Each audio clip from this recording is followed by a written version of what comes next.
So hello everyone, स्वागत है आप सभी का आज के लेक्चर में। एंड आज हम बात करेंगे एक नए चैप्टर के बारे में। मैं बात कर रहा हूँ बीटा एंड गामा फंक्शन। ध्यान देना बच्चों, आपने बीटा गामा फंक्शन इसके पहले क्लास 12th में नहीं सीखा है। मतलब कभी आपने देखा ही नहीं है तो मैं क्या ही बोलूँ सीखने की बात। आपने देखा ही नहीं इस चीज के बारे में। बट फ्यूचर में जब कभी भी आप इंजीनियरिंग प्रॉब्लम को सॉल्व करने जाते हो ना, तो वहां पर कुछ ऐसे इंटीग्रेशन आते हैं। मतलब इंटीग्रेशन देखा है ना? हाँ। तो कुछ ऐसे इंटीग्रेशन होते हैं जिनको सॉल्व करना बहुत डिफिकल्ट होता है, या जो यूजुअल मेथड्स है उनके थ्रू हम इसको सॉल्व नहीं कर पाते। एंड ऐसे टाइप के इंटीग्रेशन को हम इम्प्रॉपर इंटीग्रेशन बोलते हैं। क्या बोलते हैं बच्चों? Improper integration.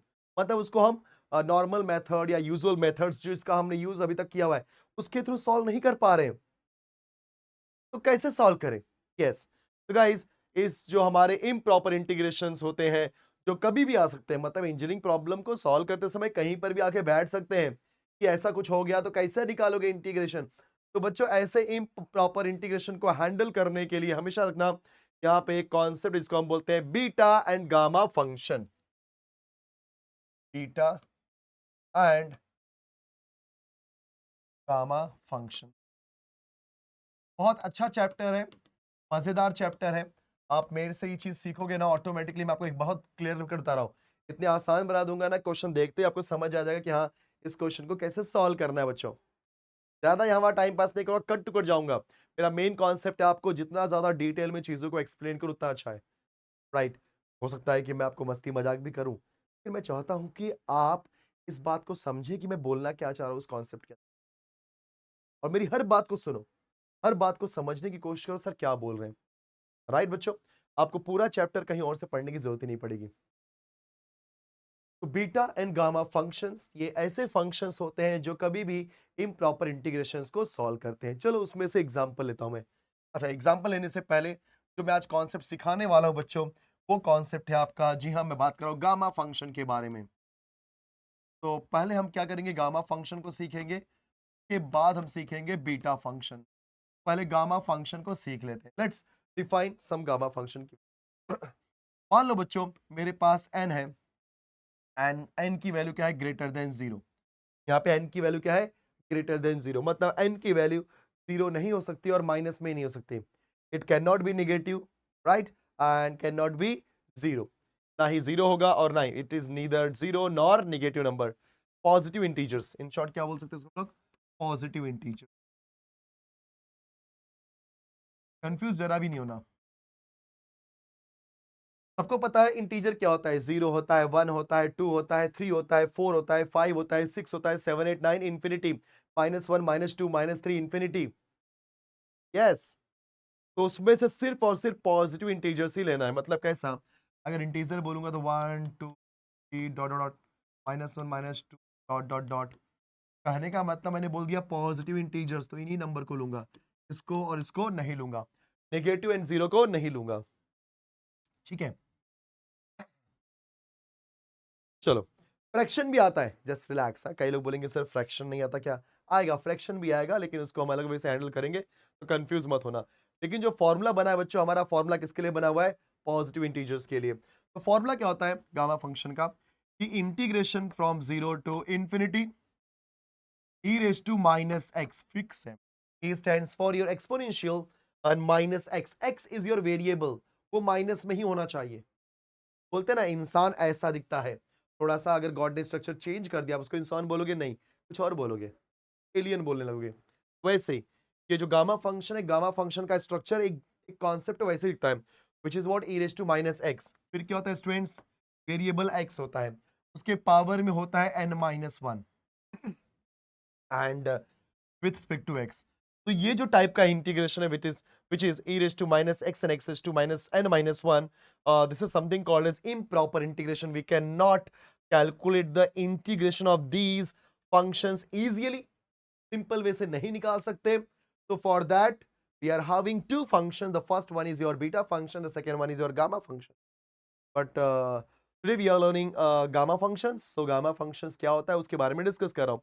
So this is the formula for gamma function. It is what? It is integration from 0 to infinity e raised to minus x, x raised to n minus 1.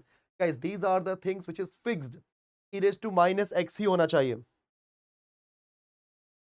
हाँ, e raise to minus x ही होना चाहिए, x का power n minus one ही होना चाहिए, मतलब n minus one, n आपका कोई भी पॉजिटिव इंटीजर्स हो सकता है, 1 2 3 4 5 till infinity gx।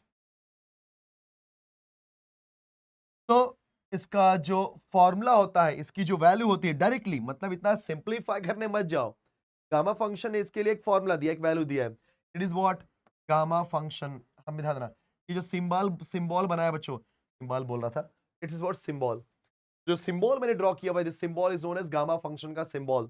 And n minus one है, हमेशा यहाँ पे जो भी नंबर होगा उसका नेक्स्ट नंबर लेना होता है, n माइनस वन का नेक्स्ट नंबर क्या होगा, जैसे यहाँ पे लिखा है 5 x टू 5, तो आपको क्या लेना है 6 लेना है, अगर x टू 100 दिया है तो 101 लेना है, मतलब हमेशा नेक्स्ट नंबर लेना है। तो बच्चों n माइनस वन का नेक्स्ट नंबर क्या हो जाएगा, जी हाँ it is n, is what gamma function of n। देखा आप सभी ने, gamma function of n, I think simple formula, एकदम सिंपल, मैं पूरा कॉन्सेप्ट बता रहा हूँ। एक और इसी के हिसाब से एक और, अगर मैं बोलूँ 0 टू इंफिनिटी, बड़ी standard formula, it is e raise to minus x, x raise to, अगर n आ गया बच्चों, मैंने क्या बोला, यहाँ पे जो भी पावर में होगा का हमको क्या लेना है, नेक्स्ट नंबर लेना है। तो अगर x रेज टू n आ चुका है तो x रेज टू n का नेक्स्ट नंबर क्या होता है बच्चों, x रेज टू n का नेक्स्ट नंबर होता है यहाँ n plus one, so it is what gamma function of n plus one.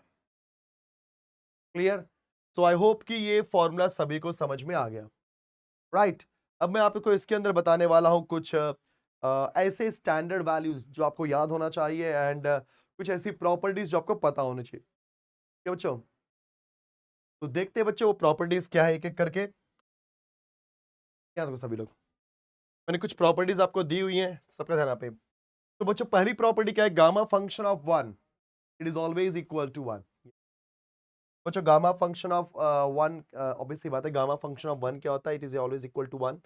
Next होता है gamma function of n plus one, हमेशा रखना यहाँ पे जो मेरा gamma function of n plus one, इस n प्लस वन को मैं लिख सकता हूँ n gamma function of n, मतलब यहाँ पे जो भी नंबर रहेगा उसका एक कम कर दो, बाहर भी और अंदर भी। जैसे मैं एग्जांपल लेता हूँ, gamma function of 6, it is always equal to 5 and gamma function 5। समझ गए बच्चों? यस, गामा फंक्शन ऑफ 6 क्या हो जाएगा, 5 and gamma function of 5, right? तो कोई भी नंबर होगा, यहाँ पे कोई भी नंबर होगा, अगर आपको इस तरीके से लिखना है तो कैसे लिखोगे, वो नंबर लिखोगे, ऑब्वियसली उससे कम नंबर लिखोगे, अंदर वही नंबर लिखोगे। और याद रखना n प्लस वन को हम क्या लिख सकते हैं, n फैक्टोरियल भी। कैसे बताता हूं मैं, टेंशन मत लो। जैसे मुझे एक सिंपल सा फंडा, अगर मैं इस रूल के हिसाब से जाऊंगा, गामा फंक्शन ऑफ 6 को मैं लिख सकता हूँ 5 फैक्टोरियल। लेकिन ये कैसे आया, सवाल है, ये कैसे आया? तो सुनो मेरी बात, मैं इसके थ्रू करता हूँ बच्चों, ध्यान देना सब। तो ये फॉर्मूला याद रखना सभी लोग, कैसे होता है। अभी मेरे को गामा फंक्शन ऑफ 6 निकालना है, तो 5 फैक्टोरियल कैसे होता है, क्योंकि अभी देखो मेरे पास, अगर मैं इसकी बात कर दूं, मेरा 5 है, into what is gamma function of 4, it is 4 factorial, and 5 into 4 factorial क्या होता है सर, 5 फैक्टोरियल। तो एवरी टाइम याद रखो, किसी भी नंबर का गामा फंक्शन बोला है, समझ जाना, उससे कम करो वही होता है उसका फैक्टोरियल। ये सब चीजें मैं बार बार यूज करूंगा। गामा फंक्शन ऑफ 1 क्या होता है students, it is equal to 1। Gamma function of n क्या होता है, n माइनस वन, अगर उसे गामा फंक्शन के रूप में ही लिखना है तो n minus one gamma function of n minus one. अगर n प्लस वन का गामा फंक्शन निकालना है, n gamma function of n। और अगर n प्लस वन का गामा फंक्शन निकालना है फैक्टोरियल के रूप में, सो हमेशा n प्लस वन है तो हो जाएगा n फैक्टोरियल, मतलब अंदर कोई भी नंबर है उसे कम करोगे और लगा दो फैक्टोरियल, तो फैक्टोरियल में आ जाएगा। ओके, एक चीज और, यहाँ पे एक और चीज, कि कभी कभी बच्चों हमारा n जो होता है वो निगेटिव फ्रैक्शन होता है। सर आपने तो बोला था पॉजिटिव इंटीजर होता है, हाँ पॉजिटिव इंटीजर्स भी पॉजिटिव इंटीजर ही होता है, बट कभी कभी हमारा n बच्चों निगेटिव भी देता है, तो निगेटिव को हमें पॉजिटिव में कन्वर्ट करना पड़ता है। प्लीज ध्यान देना, हमें यहाँ पे निगेटिव को पॉजिटिव में कन्वर्ट करना पड़ता है पॉजिटिव फ्रैक्शन में, because if n is your negative fraction, so if n is the negative fraction, so we need to convert this n into positive fraction by using this formula. What is the formula for that? It is n plus 1 divided by n. Gamma function, sorry. Gamma function of n plus 1 divided by n. So this is what? This is the method by which we can convert our negative fraction into positive fraction. जब question आएगा तो मैं आपको सब समझा, ये सारी properties में कहीं ना कहीं बच्चों यूज करूंगा ही करूंगा। और एक ये भी बहुत इंपॉर्टेंट है कि gamma function of 1/2 is always equal to root of pi. अच्छा, ये सारी चीजें हम ना इस फॉर्मूले के थ्रू इंटीग्रेशन सॉल्व करके निकाल सकते हैं। इफ यू वांट मैं वन का बताता हूँ, चलो वन का बताता हूँ, गामा फंक्शन ऑफ वन कैसे आया यहाँ पे सब लोग। मुझे पता है कि गामा फंक्शन ऑफ वन क्या होता है बच्चों, वन होता है। चलो इसका प्रूफ करते हैं, जस्ट एक प्रूफ देख लो सभी लोग, प्रूफ कैसा होता है। हमको पता है कि वी ऑलरेडी नो दैट कि gamma function of n always equal to what guys, to infinity minus x x n minus one into d x, ये होता है दोस्तों। यस परफेक्ट है। चलो अभी हम वन रखते हैं, तो गामा फंक्शन ऑफ वन मतलब मैंने एन के प्लेस पे वन रखा हुआ है, तो 0 to infinity e raise to minus x x raise to n के प्लेस पे वन पुट कर, तो 1 माइनस 1 0 होता है विथ एनीथिंग रेस टू 0, किसी भी नंबर का पावर 0 कर दो, हमेशा रखना किसी भी नंबर का पावर 0 होता है बच्चों, उसको हम बोलते हैं 1। Anything raise to 0 it is always equal to 1, so it is what gamma function of 1 equal to 0 to infinity हो जाएगा e raised to minus x dx। अब आप लोग ये सब जानते हैं ये बात की एक्सपोनेंशियल का इंटीग्रेशन एक्सपोनेंशियल ही होता है, e raised to x का integration e raised to x ही होता है, लेकिन अगर ये x नहीं है तो x के कोएफिशिएंट से डिवाइड करना होता है। यहाँ पे x के बाजू में कोई नंबर नहीं है मतलब माइनस है, 1 है, और साइन माइनस इसलिए -1 से हमने डिवाइड कर दिया। Now let's give the limit from 0 to infinity, थोड़ा सिंपलीफाई करते हैं बच्चों यहाँ पे। Therefore gamma function of 1 is equal to, ये इसको हम लिख देते हैं -1 upon e raise to x, चलेगा दोस्तों। ये क्या हुआ, आप समझा क्या सभी को? हमने माइनस को ओवरऑल कर दिया और ई रेज टू माइनस एक्स को न्यूमरेटर से डिनोमिनेटर में भेज दिया। जब किसी भी टर्म को न्यूमरेटर से डिनोमिनेटर में भेजते हो, डिनोमिनेटर से न्यूमरेटर भेजते हो, याद रखना का जो पावर होता है ना, प्लस है तो माइनस बन जाता है और माइनस है तो प्लस बन जाता है। तो ये ई रेज टू माइनस एक्स है ना बच्चों, तो ये क्या हो जाएगा, नीचे गया तो ई रेज टू प्लस एक्स, ठीक है। अब हम लिमिट पुट करेंगे। क्लास 12th में लिमिट पुट करना आपने सीखा हुआ है, कैसे पुट करते हैं दोस्तों, upper limit minus lower limit जहां पे भी एक्स रहेगा, तो it is -1 upon e raise to infinity minus -1 upon e raise to 0। Wow, चलो गामा फंक्शन ऑफ 1 आ गया sir, 1 upon e raise to infinity, infinity हो जाएगा, so it is what minus on in, minus copy किया, minus into minus plus जाएगा। Anything raise to 0 सबको पता है ना, पावर किसी भी नंबर का पावर 0 होता है तो हमें हमेशा उसकी वैल्यू 1 होती है, ये हो जाएगा 1 अपॉन 1। बच्चों यस बोलो, व्हाट इज 1 अपॉन इंफिनिटी, नहीं पता क्या, पता होना चाहिए। 1 अपॉन इंफिनिटी होती है 0, याद कर लो बच्चों। 1 अपॉन, जैसे 1 अपॉन 0 क्या होता है इंफिनिटी, वैसे ही 1 अपॉन इंफिनिटी क्या होता है 0, तो ये हो जाएगा 0। Gamma function of 1 equal to minus खत्म हो जाएगा, +1 again it is gamma function of 1 equal to 1। देखा आप सभी ने, मैंने प्रूफ किया कि गामा फंक्शन ऑफ 1 1 कैसे आया। पहले तो मैंने आपको प्रॉपर्टी दी, तो मेरे कहने का मतलब यहाँ पे है कि सारी प्रॉपर्टीज हम प्रूफ कर सकते हैं। क्लियर? सो कैसे याद रहेगा बच्चों, गामा फंक्शन ऑफ 1 क्या होता है 1, gamma function of n plus 1 is always equal to n, gamma function of n factorial में लिखना है तो n फैक्टोरियल, फिर अगर हमारा n फ्रैक्शन होता है तो बोलो क्या हो जाता है, gamma function of n plus 1 divide by n, और अगर गामा फंक्शन ऑफ 1/2 दिया it is always root of pi. अच्छा एक चीज मैं बताता हूँ कि 1/2 जब भी आता है दोस्तों ना, आप यहाँ पे कुछ नंबर्स को यूज कर सकते हो क्या, जैसे मैंने किसी ने मुझे बोला कि सर कुछ नंबर का मैं एग्जांपल दे रहा हूं आपको, मुझे फॉर एग्जांपल निकालना है गामा फंक्शन ऑफ 3/2, एग्जांपल ले रहा हूँ, ठीक है। गामा फंक्शन ऑफ 3/2 दोस्तों, जैसा कि आप सभी लोग जानते हैं गामा फंक्शन ऑफ 3/2 क्या हो जाएगा, gamma function of 1/2 plus 1, because अगर डिनोमिनेटर में 2 है तो हम इस तरीके से कर सकते हैं, right. Gamma function of 3/2 plus 1 correct है। Now, अब मैंने एक प्रॉपर्टी सीखा है, आ गया भाई, कि अगर n प्लस 1 होता है तो क्या लिखना है बेटा, n gamma function of n, ध्यान रहा, अगर n प्लस 1 होता है तो n gamma function of n जरूर लिखने का, तो सर ठीक है ना, चलो ना, तो वही है ना, n plus 1 it is always equal to 1/2 gamma function of 1/2। जब भी 1/2 आए उससे पीछे नहीं जाने का, बिकॉज उससे पीछे जाओगे तो क्या हो जाएगा, माइनस में वैल्यू आना शुरू होगी। नाउ हमको तो पता है 1/2 कॉपी किया, what is gamma function of 1/2, it is equal to root of pi, आ गया आंसर। नहीं समझा? एक और एग्जांपल जस्ट वेट। अगर 5/2 है, ये तभी एप्लीकेबल होता है बच्चों, बाकी नंबर के लिए भी होता है, लेकिन जब भी डिनोमिनेटर में 2 रहेगा ना, तो वो हमेशा लास्ट में रूट पाई देता ही है। लेकिन वो कैसे करने का, सुनो मेरी बात। इसको हम क्या करेंगे, पहले लिखेंगे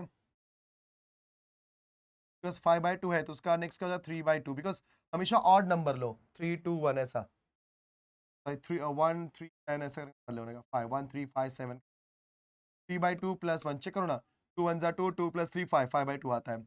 तो मैं क्या लिख सकता हूँ बच्चों, because this is n+1, gamma function of n+1 क्या होता है, n मतलब 3/2, गामा फंक्शन ऑफ 3/2।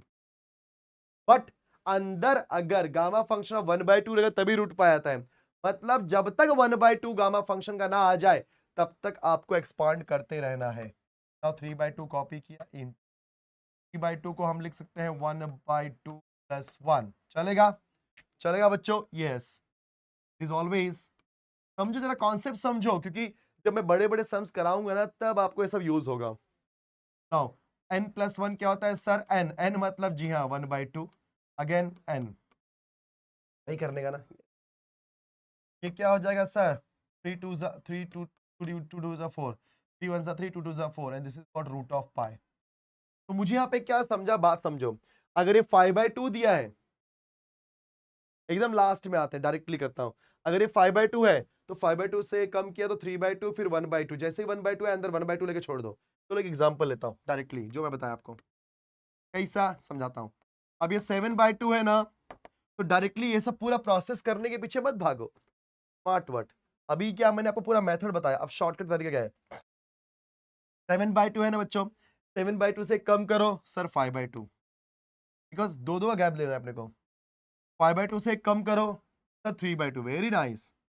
3/2 से कम करो सर 1/2, 1/2 है रुक जाने का, उसके आगे जाने का ही नहीं, खत्म। फिर लिखना है गामा फंक्शन ऑफ 1/2, देखा बच्चों आपने? तो 7/2, तो 7 - 2 इज 5, 5 - 2 इज 3, 3 - 2 इज 1, देखा ऐसा करने का। अब नाउ ये क्या हो जाएगा आपका, 2 2 ज़ा 4, 2 ज़ा 8, 5 3 ज़ा 15, not 50 upon 8, and this is 5। Clear? एक और ले लेता हूं, चलो एक और एग्जांपल, ये आप लोग बोलोगे इसका answer. Now let's calculate gamma function of 9/2। तो guys if gamma function of 9/2 आ गया, तो जो जो मैंने प्रॉपर्टी बताई सबके ऊपर एग्जांपल भी दे रहा हूं। नाउ गामा फंक्शन ऑफ 9/2 है, तो 9 - 2 7, तो क्या हो जाएगा 7/2 इनटू 7 - 2 5 होता है, 5/2 इनटू 5 - 2 क्या होता है स्टूडेंट्स, 3, तो 3/2 इनटू 3/2, 3 - 2 इज 1, 1/2, जैसे ही 1/2 है रुक जाने का, और फिर लिखने का अंदर gamma function of 1/2। Now it is what, 7 5 ज़ा 35, 35 3 ज़ा, या 5 3 ज़ा 7, 7 5, 35 इंटू 3 करेंगे तो कितना आएगा,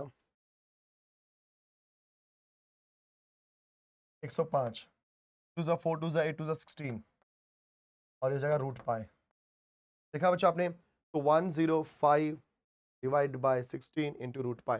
सो आई होप कि ये जो n+1 वाला कॉन्सेप्ट था और ये पाई वाला कॉन्सेप्ट था वो मैंने आपको एक्सप्लेन कर दिया, क्लियर?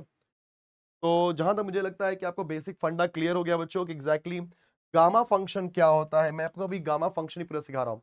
किसी ने भी पूछा what is gamma function, it is always 0 to integration 0 to infinity raise to minus x x raise to n-1। Please standard formula वही यही है, बाकी कुछ भी लगा करके फॉर्मूला अप्लाई करो बात की बात है। ऑल दीज आर द उसके फंडामेंटल्स हैं, मतलब प्रॉपर्टीज हैं। बट स्टैंडर्ड फॉर्मूला में क्या होना चाहिए बच्चों, n-1। तो n-1 रहा तो हमेशा क्या आएगा n। मैं इसलिए ऐसा बोल रहा हूँ बिकॉज आगे चल करके सम सॉल्व करने में आपको ये बात पता होनी चाहिए किधर पे n लाना है, किधर पे n-1 लाना है। कंफ्यूजन ना हो इसके लिए मैं आपको बार बार बता रहा हूँ। अगर आप n के फॉर्म में याद करना चाहते हो और अंदर n+1 लिखना चाहते हो, एक ही बात है ना यार। मैंने क्या बोला, इधर जो भी नंबर रहेगा उसका नेक्स्ट नंबर आपको गामा फंक्शन के अंदर लिखना है, बस इतनी सी बात है। ठीक है बच्चों? सो ये मैंने आपको बता दिया, इतना लगभग हर चीज के बारे में बता दिया, एंड रूट वाला बता दिया। एक निगेटिव नंबर भी ले लेते हैं, चाहिए तो आप निगेटिव नंबर भी सॉल्व कर सकते हो दोस्तों। ठीक है, पर ठीक है, आई होप कि इतना क्लियर हो गया है। तो कभी बीच में कोई क्वेश्चन आएगा तो हम उसके बारे में देख लेंगे। तो आई होप कि सभी को गामा फंक्शंस समझ में आया कि एग्जैक्टली क्या होता है। आप पहली बार पढ़ रहे हो इसलिए हम बहुत ज़्यादा फास्ट नहीं जाऊंगा और बहुत स्लो भी नहीं जाऊंगा, लेकिन आज के लेक्चर से आपको इतना तो समझ में आ गया होगा हाँ गामा फंक्शन क्या होता है और उसको हैंडल कैसे करते हैं। आई नो फर्स्ट टाइम है, थोड़ा सा टाइम लग सकता है, इसलिए आप इसको चाहिए तो ये ज़्यादा बड़ा लेक्चर नहीं है, तो आप इसको 1-2 बार रिपीट करके देखेंगे 2x की स्पीड से ना, फट से आपको सारा दिमाग में चीज़ें बैठ जाएँगी जो मैं बोलना चाह रहा हूँ। सबसे बड़ी बात वो होती है कि आपके दिमाग में बैठना चाहिए। और मैं बार-बार बोलता हूँ कि आप जितना अच्छे से आप पढ़ोगे, रटने के पीछे मत भागो, फ़ॉर्मूला कोई भी मत रटो। यहाँ पे मैं आपको न रटा ज़रा भी नहीं रहा हूँ। आप रटने के पीछे भागोगे तो आपको रटने में रट तो हो जाएगा, रट जाएगा आपको। कुछ दिन के लिए, 1 दिन के लिए, 2 दिन के लिए, बट नेक्स्ट डे भूल जाओगे। नहीं होगा रे। तो आपको एवरीडे प्रैक्टिस करना है उस फ़ॉर्मूलेज़ को, क्वेश्चंस के साथ में प्रैक्टिस करना है, देन यू विल गेट कि हाँ, अभी मेरे को आ रहा है। समझ गए? तो आई होप कि ये सब आपको अच्छा लगा होगा, पसंद आएगा। सो वीडियो अगर पसंद आए मेरे प्यारे बच्चों तो फटाफट वीडियो को लाइक कर दो एंड चैनल को सब्सक्राइब कर दो। मिलेंगे नेक्स्ट लेक्चर में, तो इसके रिगार्डिंग और भी सम्स करेंगे। तो बाय बाय स्टूडेंट्स।